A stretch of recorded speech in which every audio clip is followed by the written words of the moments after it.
лишили прав? Звони. Автоюрист 923 263 33 33. Центр ремонта «Ралекс-Кар» качественно проведет комплексную диагностику, ремонт и регулировку, развал схождения вашего автомобиля. Работает подбор и продажа запчастей. «Ралекс-Кар».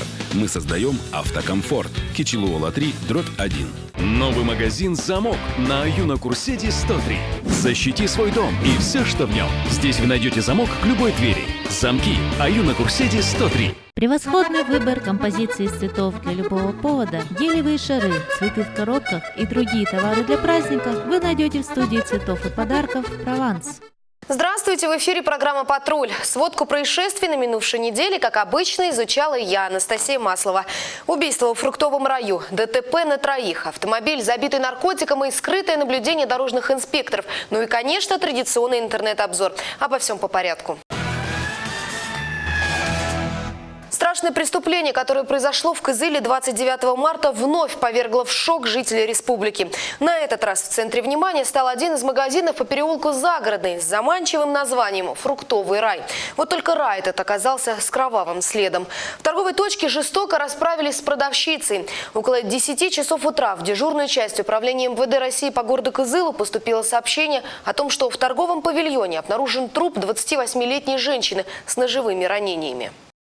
Какой-то женщина орала, потом знали, это скорая помощь позвонила, и все. Полиция, скорая, медслужба, если я туда вообще не хожу. Видно, что у нас камера на улице стоит.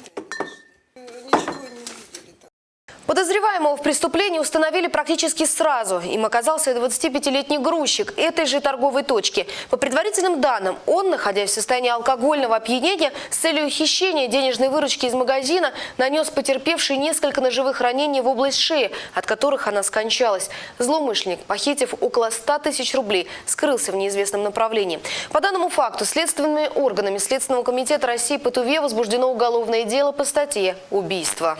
В настоящее время мужчина задержан. В ближайшее время планируется предъявление ему обвинения и направление в суд материалов для решения вопроса об избрании в отношении него меры пресечения в виде заключения под стражу. По уголовному делу в настоящее время проводится комплекс необходимых следственных действий, направленный на закрепление доказательственной базы. Расследование уголовного дела продолжается. Не уступил дорогу и спровоцировал ДТП. В результате аварии на улице Калинина 14-летний подросток госпитализирован в нейрохирургическое отделение резбольницы.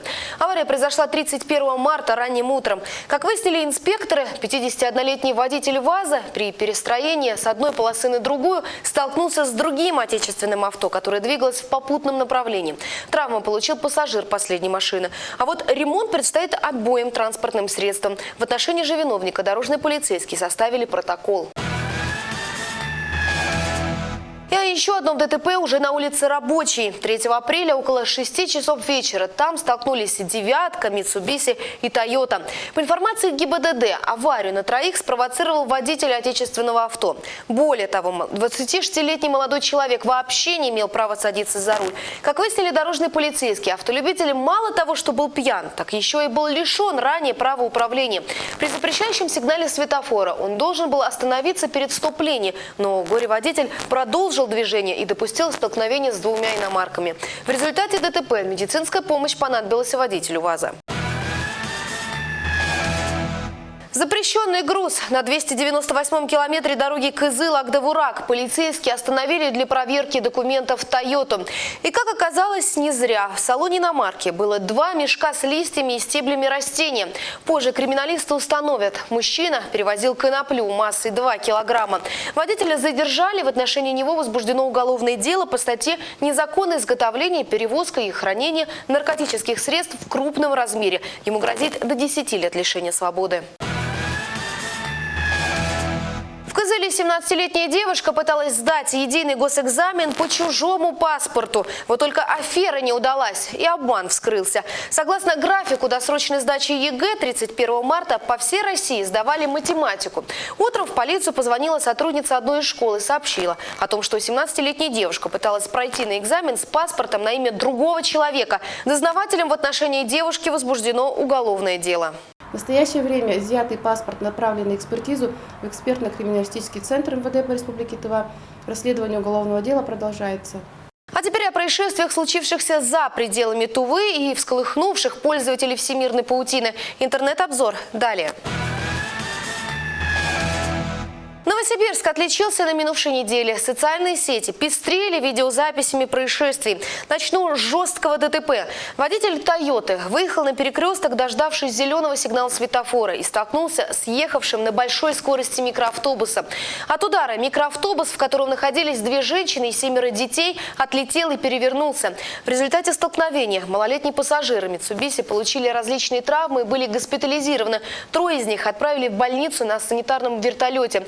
Уже известно, что из 7 детей только 4 находились в детских удерживающих устройствах, 2 бустерах и 2 автокреслах.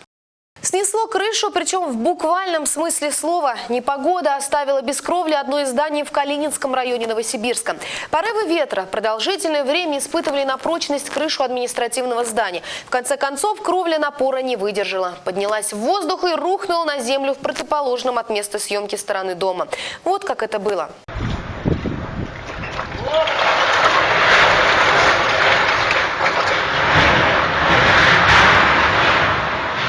Нам остается надеяться, что от падения крыши никто не пострадал. Подпольный оружейный цех закрыли полицейские Новосибирска. Задержан 37-летний мужчина, мастер, который, по информации сотрудников уголовного розыска, переделал нелетальное оружие в боевое. Местный кулибин трудился у себя в дачном доме, где правоохранители нашли и изъяли оружейные детали с измененными конструктивными особенностями для сборки еще 2 пистолетов и охотничье ружье с боеприпасами. В отношении организатора нелегальной оружейной мастерской возбуждено уголовное дело. Сотрудники уголовного розыска устанавливают возможные факты сбыта и другие эпизоды противоправной деятельности подозреваемого. Если и вы стали свидетелями какого-либо происшествия, делитесь информацией в нашей группе ВКонтакте «Тува в объективе». Интересные материалы обязательно попадут в программу «Патруль». Обычный автомобиль с инспектором за рулем. Сотрудники ГИБДД ведут скрытое наблюдение за обстановкой на дорогах Кызыла. Все автомобили скрытого патруля оборудованы видеофиксаторами, чтобы запечатлеть момент нарушения на дороге. Уточняется, что штрафовать нарушителей такие экипажи не могут, но информация об инцидентах и пренебрежении правил дорожного движения передается ближайшим постам ГИБДД. К примеру, такой метод борьбы с нарушителями дорожные полицейские применяют к водителям пассажирских «Газелей». Во время скрытого наблюдения инспекторы еще раз убедились, пассажиры жалуются не зря. Рискованные маневры и телефонные разговоры за рулем – это далеко не весь список нарушений. Маршрут 30, гозномер 543, «Газель» белого цвета, останови с перегрузом. Как пояснили в полиции, при выявлении в автомобильном потоке водителей, грубо нарушающих правила дорожного движения и совершающих опасные маневры, полицейские по рации передают информацию ближайшим постам и экипажам ДПС, которые принимают меры для остановки нарушителей и привлекают их к ответственности. В городе Кызыле проводятся скрытые наблюдения за участниками дорожного движения на предмет нарушения правил дорожного движения с видеофиксацией нарушения скрытым автопатрулем. Патрулем без специальных опознавательных знаков, звуковых сигналов и проблесковых маячков, чем отличающихся от обычных гражданских автомашин. Подобные скрытые наблюдения ведутся не только во время рейдов, а постоянно. Они показывают, что в последнее время возросло число нарушений по пассажирским перевозкам. При скрытом наблюдении шансов на то, что авось инспектор не увидит, остается все меньше. И есть надежда, что недисциплинированные водители станут меньше нарушать правила дорожного движения.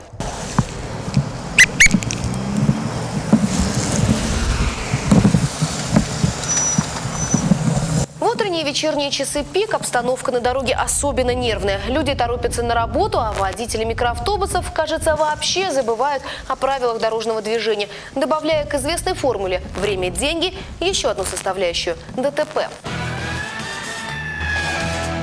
Самое время узнать, сколько всего дорожно-транспортных происшествий, в которых пострадали люди, произошло на минувшей неделе. Официальная сводка ГИБДД. Далее.